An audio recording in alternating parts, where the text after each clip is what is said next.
The night was quiet in the old observatory at the edge of the Nevada desert. Only the wind spoke, soft, dry, and restless. The stars looked like a million white eyes watching from the dark sky above. Inside, a single light was on, and a man sat alone with a cold cup of coffee and a screen full of numbers. His name was Dr. Elias Hart, though most people just called him Eli. He was 45, with tired eyes and messy hair that always looked like he had run his hands through it too many times. He was not the smartest man in the building, but he was the one who stayed the latest. And tonight, that made all the difference. Eli worked for the Deep Signal Project, a group that had spent years listening to the universe. Decades ago, they had picked up something strange, a signal that repeated every 7 minutes. It was too structured to be natural, but too complicated to be human. It became known as the 10,000-year-old code, because when scientists traced its echo through space, they found it came from a dying star that had gone dark 10,000 years ago. No one had solved it, not the supercomputers, not the AI models, not the teams of linguists, mathematicians, or cryptographers. Governments had given up on it. Funding had dried out. But Elias Hart didn't give up easily. He wasn't supposed to be working that night. The lab was technically closed for maintenance, but Eli had snuck in with a thermos of strong coffee and his old notebook. He preferred solving problems with paper and pencil. Computers made sense of numbers, but he liked to feel the pattern, like working on a crossword or a riddle. On the table beside him sat a stack of puzzles he had collected over the years. He always said, "The universe speaks in patterns. You just have to listen like it's a game." His colleagues laughed, but he didn't mind. He wasn't chasing fame, he just wanted to understand. At 2:17 a.m., the signal came again. Beep. Pause. Beep, beep. It sounded like a heartbeat that had forgotten how to live. Eli leaned closer to the screen, tracing the numbers on the monitor with his finger. Same loop. Same rhythm. He muttered, "You've been saying the same thing for 10,000 years. What are you trying to tell us?" He took a sip of his coffee, cold, bitter, and reached for his pen. That's when it happened. The pen rolled off the desk, and as he bent down to pick it up, his elbow knocked over the cup. Coffee spilled across his papers in a messy brown wave. "Ah, come on!" he shouted, jumping back.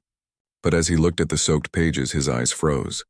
The stains had formed odd shapes, dark spots and light spaces across the page filled with numbers. And by pure chance, or maybe something else, one line of numbers now connected perfectly with another. A small pattern appeared. It wasn't random. It looked like a crossword grid. Eli blinked, confused, then started to laugh softly. "No way," he whispered. He grabbed a pencil and began tracing the pattern. The numbers were arranged in blocks, 3 across, 2 down, repeating again and again. He had seen something like it before. Not in a lab, but in a puzzle magazine. The alien code wasn't a sentence. It was a patterned puzzle, a kind of interlocking grid. His heart began to race. He wiped the coffee off the paper and typed the new pattern into the computer. The machine beeped. The screen flickered. For the first time in decades, the repeating code changed. Lines of fresh symbols scrolled across the monitor, slowly at first, then faster, like the signal was waking up. Eli stared, wide-eyed. "That's impossible," he whispered. "It shouldn't react." The code had never changed before. It was like touching an ancient stone and feeling it move under your fingers. For a long moment, Eli didn't move. The hum of the computers was the only sound in the room. His hands shook as he hit record. The new data streamed in, symbols, sounds, and pulses forming a wave he couldn't yet understand. But deep down he knew one thing for sure. Something had just noticed him. He sat back, breathing hard, staring at the new pattern.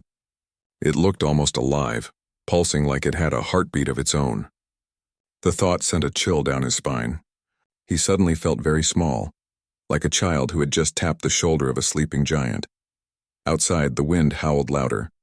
The stars seemed brighter. Eli leaned forward again, whispering softly to the screen, "You've been waiting a long time, haven't you?" No one was there to answer.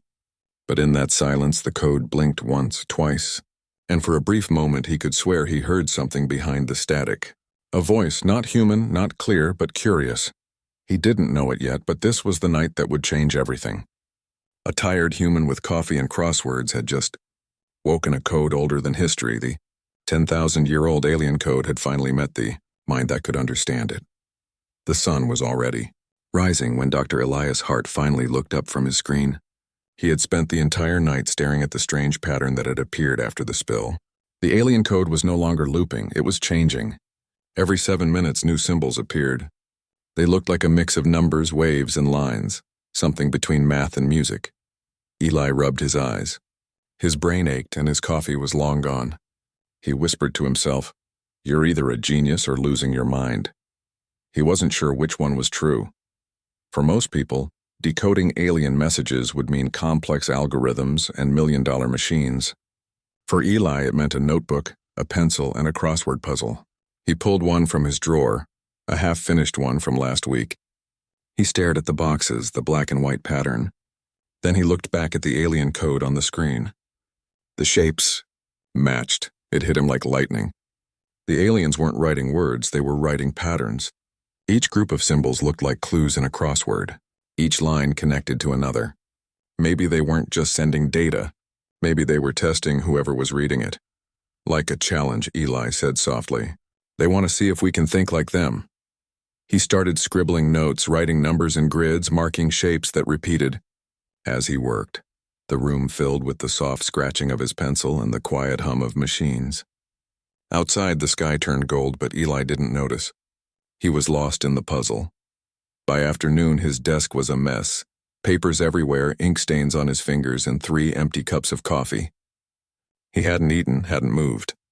The more he worked, the more the code made sense. It wasn't random.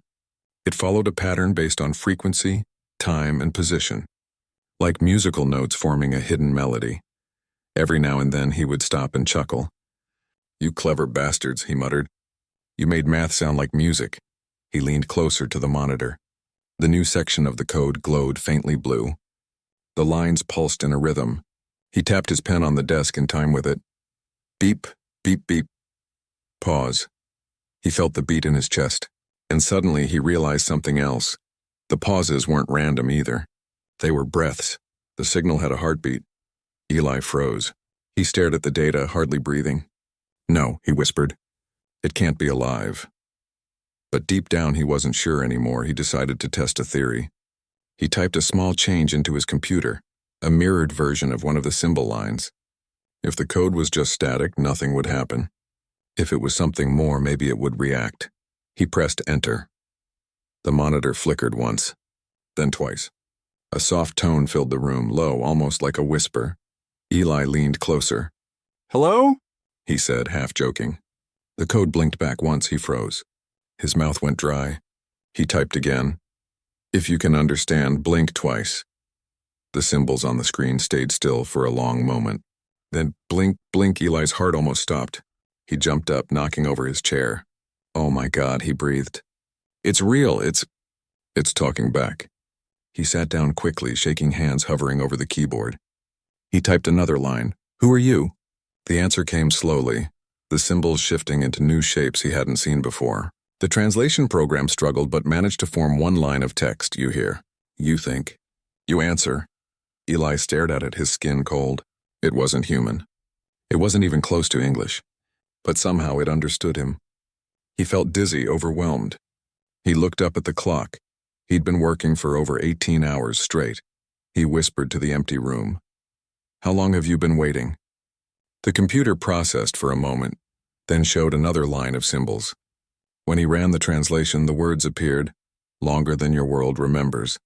Eli leaned back in his chair. His breathing was heavy. He knew what that meant. The code really was 10,000 years old, or maybe even older. And yet it was alive enough to answer. For the next few hours, he tried to ask questions. The answers were slow, fragmented, sometimes impossible to translate. But each one carried a strange, calm tone, like a teacher speaking to a curious child. At one point he asked, "Where are you from?" The code replied, "We built what you see above you." We left before the silence.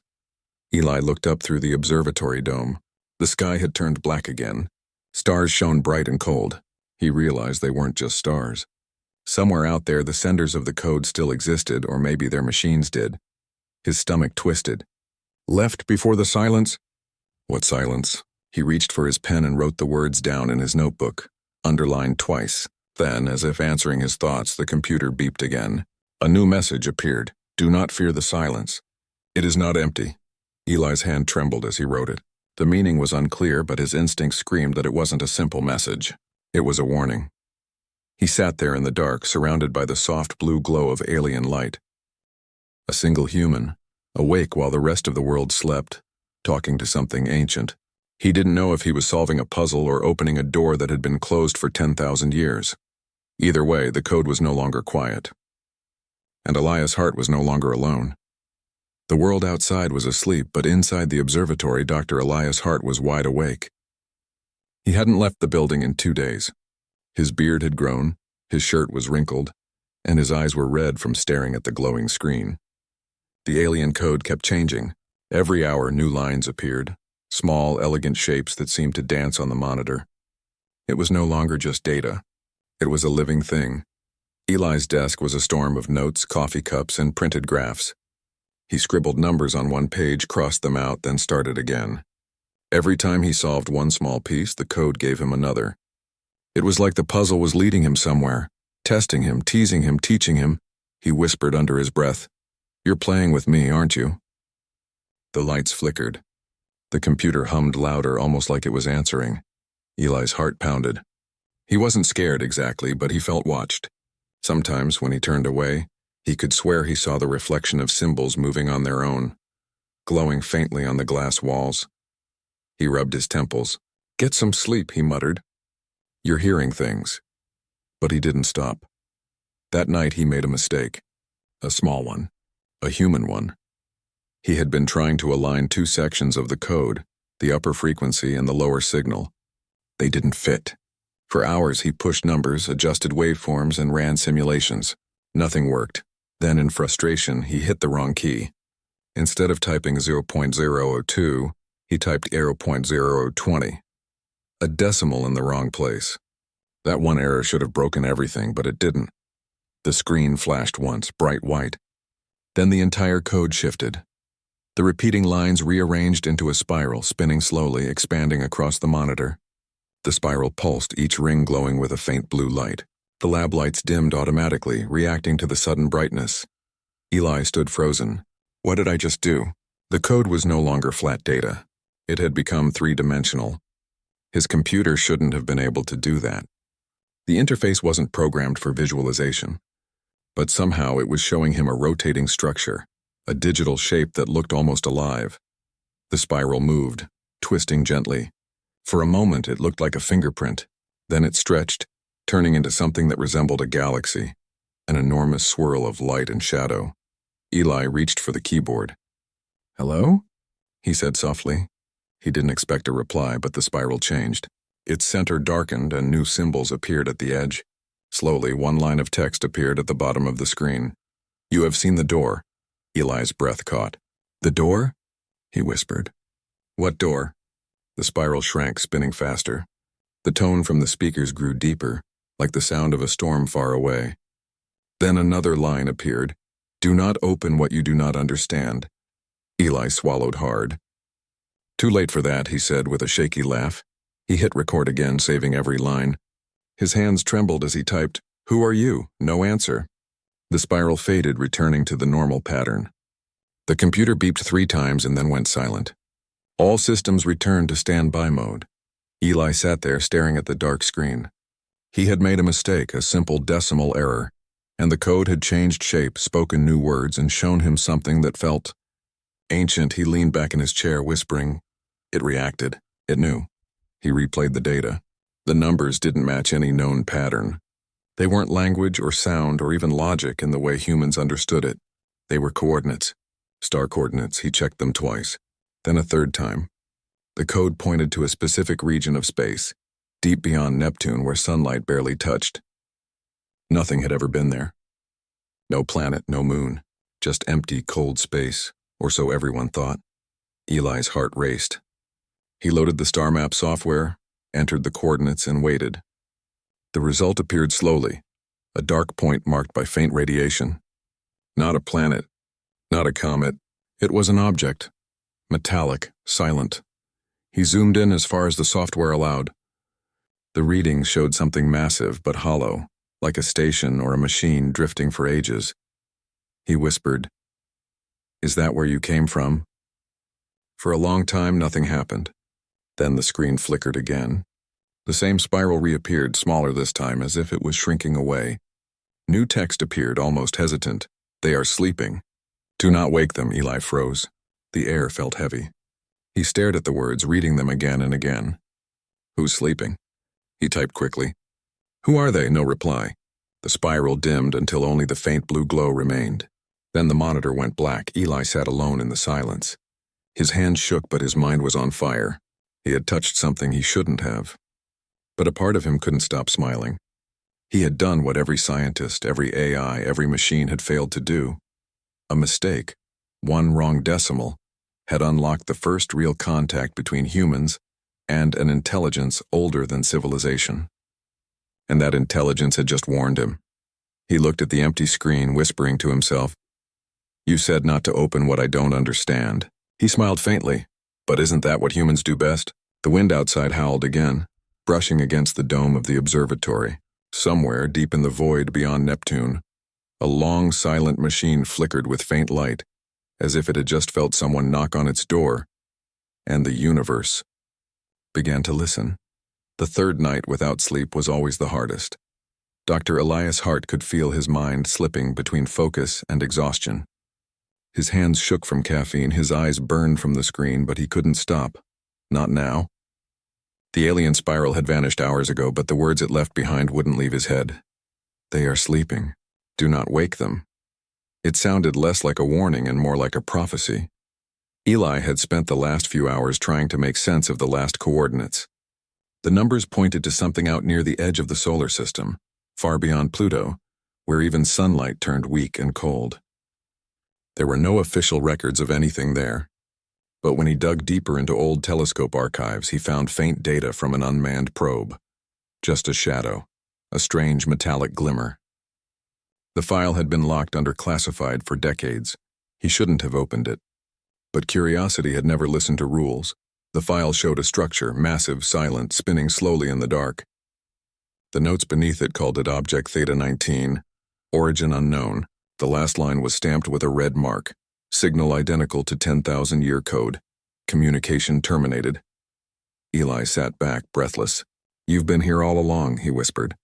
Just waiting. He didn't know who he was talking to, but deep down he felt the code could still hear him. He turned on the microphone. "This is Dr. Elias Hart, if you can hear me." "I'm still listening." The lab filled with the low hum of machines warming up. For a while, nothing happened. Only static. Then at exactly 3:07 a.m., the monitor flickered. Lines of symbols appeared again, but this time they didn't form numbers. They moved like waves, curling and crashing against one another. The shapes looked like water, flowing in strange harmony. The translator software struggled to keep up. Words formed slowly, unevenly, but clear enough to read. "You have opened the door. Do you understand the cost?" Eli swallowed hard. "I'm trying to," he said softly. Another line appeared. "You are human. You seek meaning. You build from dust and time." Then the symbols froze. A new set scrolled across the bottom. The screen filled with a pulsing light beating like a slow heart. "We built the stars." Eli stared, unable to move. His mind raced. "They built the stars?" he whispered. "No, that's impossible." He ran a check on the transmission frequency. It was faint but steady. The data wasn't just words, it was images. When he opened the file, his screen flashed white. Shapes and colors flooded the display. Ancient cities of glass and light. Machines orbiting suns. Creatures made of shadow and metal walking under alien skies. It wasn't fantasy. It was memory. The builders, the beings who made the code, had recorded their story in light. They were architects of creation. Beings who shaped energy and gravity like clay. But the images shifted, darkened, and showed something else. A storm swallowing stars, a silence spreading across galaxies. And then, nothing. The last image was a single glowing spiral, the same one Eli had seen. A voice, faint and distant, echoed through the speakers. "We are gone. But the code remains, to warn, to remember." Eli felt a chill crawl up his spine. His heartbeat matched the rhythm of the pulsing light. He whispered, "What happened to you?" The computer whined, the speakers hissed, and one last message appeared. "We slept to escape what we created." Then silence. The hum in the room faded. The lights returned to normal. Eli sat in his chair staring at the empty screen.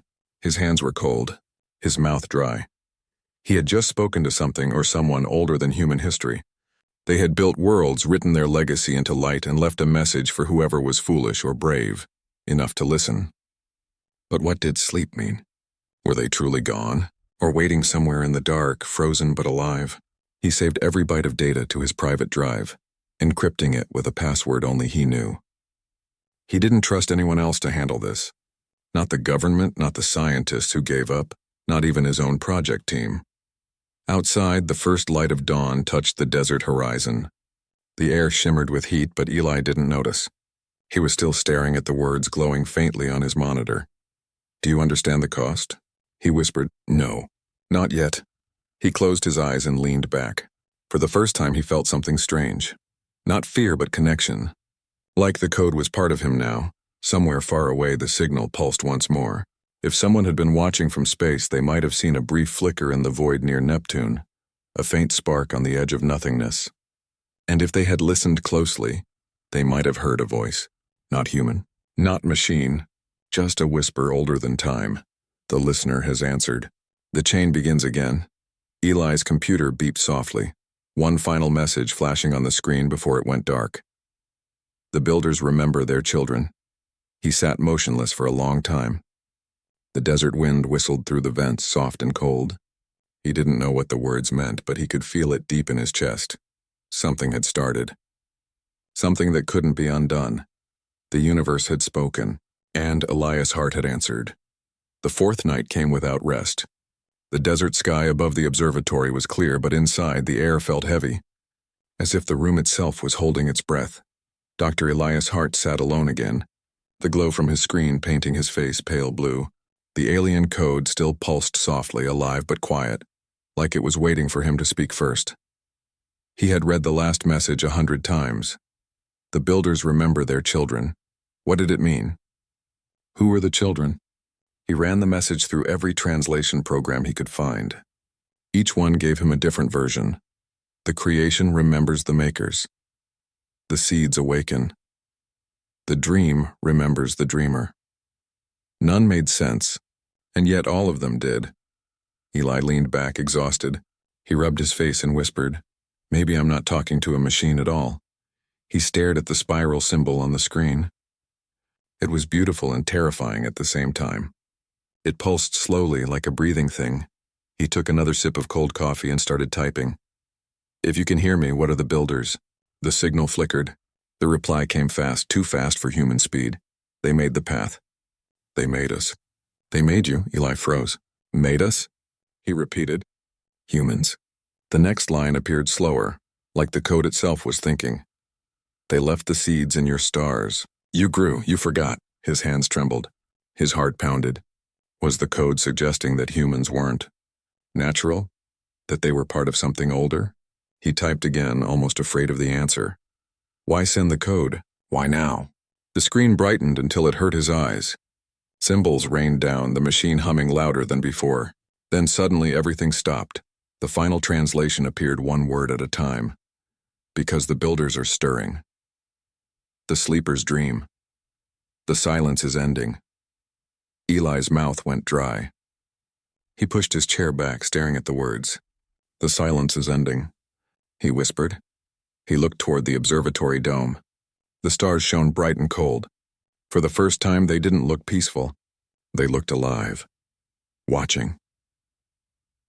The next morning, Eli's inbox was full of strange emails, encrypted messages from unknown sources. One subject line stood out. Stop communication immediately. He clicked it. The message was short and direct.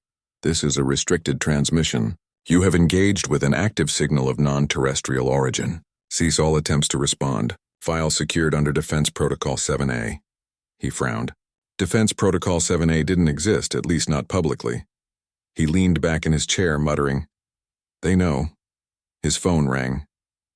No caller ID. He hesitated, then answered. Dr. Hart? A calm voice said. Yes. This is Director Shaw from the Deep Signal Command. We've been monitoring your terminal. You've received transmissions from source Theta 19. Eli's pulse spiked. You mean the object near Neptune? Correct. Whatever you've activated, it's rebroadcasting. Not just to you. It's reaching out. Rebroadcasting? To where? A pause. Every direction. The call went dead. Eli stared at the screen in horror. The code was spreading. He hadn't just unlocked it, he'd woken it. By nightfall, the signal changed again. This time, there were no words, just patterns of light and sound. The rhythm was faster, urgent, almost like a countdown. Eli worked feverishly, decoding what he could. The sound formed shapes in the visualizer, spikes, waves, spirals, all repeating the same core image. A circular object with 8 spokes, spinning around a dark center. He cross-checked it against the data from object. Theta 19, a perfect match. The object was signaling back. He felt the floor beneath him vibrate, slightly, so faint it could have been his imagination. But then the lights flickered again and the hum grew louder, echoing through the walls. He looked around the empty room. You can't be here, he said under his breath. You're millions of miles away. The reply came in the form of light. The spiral flared bright white. His speakers crackled and a low, steady tone filled the air. He could feel it in his chest, deep and cold. Words formed on the monitor once more. The door is open. The sleeper's here. He stood, heart hammering. No, stop, stop, he yelled, slamming the power switch. The screens went black. The hum faded. Only silence remained. He took a step back, gasping for air. The observatory lights returned one by one. Eli wiped sweat from his forehead. He didn't understand what he had done, but he could feel it. Whatever was on the other side of that signal was aware of him now. He turned off every system and shut down the servers, yanking cables from the wall. The silence that followed was heavy and absolute. He stared at the blank monitor, whispering, "No more doors. Not tonight." Then the monitor turned itself back on. The spiral appeared again, faint, flickering, but there. One final message glowed across the screen. Too late. They heard you. Eli stepped back, shaking his head. No, no, no, no. The lights dimmed once more. Outside, the desert air trembled as if something vast and distant had just moved. Eli looked up through the glass dome. Far above, one of the stars blinked and didn't come back.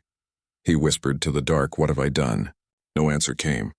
But somewhere in the endless black between worlds, something old was waking, and it had heard his voice. The observatory was silent. Only the low hum of cooling fans filled the air, a steady whisper under the desert wind. Dr. Elias Hart sat in the dark, staring at the blank monitor. His eyes were red, his face pale. He hadn't slept in 3 days. The message still haunted him. Too late. They heard you.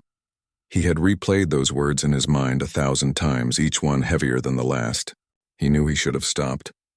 He knew something ancient was listening now, but curiosity was stronger than fear. He reopened the terminal. The screen flickered, showing static for a second before returning to the faint pulse of the alien spiral. Eli exhaled slowly. You win, he muttered. Let's finish this.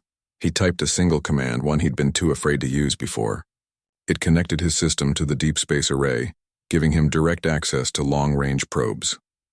Unauthorized, illegal, but necessary. The data stream loaded, showing a black void dotted with cold stars. At the center, a single object glowed faintly, a metallic sphere with 8 massive arms spiraling around a dark core. Object Theta 19. The readings were impossible. No heat signature, no movement, but a perfect steady transmission, pulsing like a heartbeat. Eli zoomed in, whispering, "What are you?" The signal responded, not as data this time, but as images. First came the stars, hundreds of them burning bright. Then something else, massive shapes moving among them. Machines built on a scale beyond comprehension, weaving metal rings around suns. The vision changed again. The builders, tall shadowed figures made of both flesh and light. Their eyes glowed white and their hands shaped energy itself. They spoke in colors, not words. And in every image, the 8-armed machine was there, like a god watching its own creation. Then came the end. The builders fled. Their cities went dark. One by one, the stars around them blinked out. A storm of black light spread through the galaxies, erasing everything it touched. The last image showed the builders standing before the great machine. They placed their hands on its glowing surface. And then, silence. The screen went black. Eli sat frozen. His hands were shaking. He whispered, "You didn't die. You hid." He scrolled through the data again. The last signal from Theta 19 wasn't just a memory, it was current. The machine was still active, still waiting. He opened a new file and typed a single question. "Are you awake?" The computer stuttered, then replied instantly, "We dream." Eli felt his pulse race. He typed again, "Why did you contact us?" A pause, then, "We called to remember." "You answered to awaken." He froze. His stomach tightened. "Awaken what?" The next line made him go cold. "Us." The screen glowed brighter. The power in the room dimmed as the computer fans roared to life. The alien code spread across every open file, multiplying faster than he could stop it. "Stop, stop," Eli shouted, unplugging cables, shutting off power supplies. But it didn't help. The message was inside every system now. He pulled the main plug and the entire observatory went dark. Only the desert moonlight slipped through the dome above. In the silence, he could still hear the faint hum of the machines. The sound didn't stop. It had moved beyond his computers. The power grid outside the lab flickered. For a moment, the entire valley glowed with faint blue light. Then everything went still. Eli stepped outside, his breath visible in the cool air. The sky looked different, clearer, sharper. The stars shimmered unnaturally, as if something behind them had just shifted. Then he saw it. A thin line of light stretching across the sky, faint but real. It wasn't a shooting star. It wasn't a satellite. It was a signal beam traveling from deep space straight toward Earth. He whispered, "Oh no." Inside the observatory, his computer screen blinked to life again, even though it was unplugged. A new message appeared, glowing white against the dark. "Humanity has answered. You are ready." Then came coordinates. Earth's coordinates. The signal was bouncing back. The code wasn't calling out anymore. It was calling down. Eli ran back inside, frantically typing commands, trying to block the transmission. Every key he pressed caused the screen to flash brighter, faster. Lines of alien code raced across the monitors, merging into symbols he hadn't seen before. They formed a circle, a doorway of light. Then, in the center of it, new text appeared. "Do not fear. The builders return when the children call." Eli froze. His breathing quickened. "No, no, stop it." "I didn't call anyone." The room trembled. A low rumble echoed through the ground beneath the observatory. The sound was deep, so deep it felt like the earth itself was responding. The message on the screen blinked once more. "The call has been sent." And then, silence. For a long time, Eli stood motionless, staring at the dark monitor. His heart was pounding so hard it hurt. He turned toward the dome and looked up at the sky. Far out near the edge of the solar system, a faint point of light had appeared. It wasn't a star. It was moving, slowly, steadily, toward Earth. He whispered to himself, "I didn't wake them. I invited them." The stars above seemed to flicker in reply, and somewhere across the endless black, something ancient and vast began to move for the first time in 10,000 years. The forbidden signal had been answered. And now, the builders were coming home.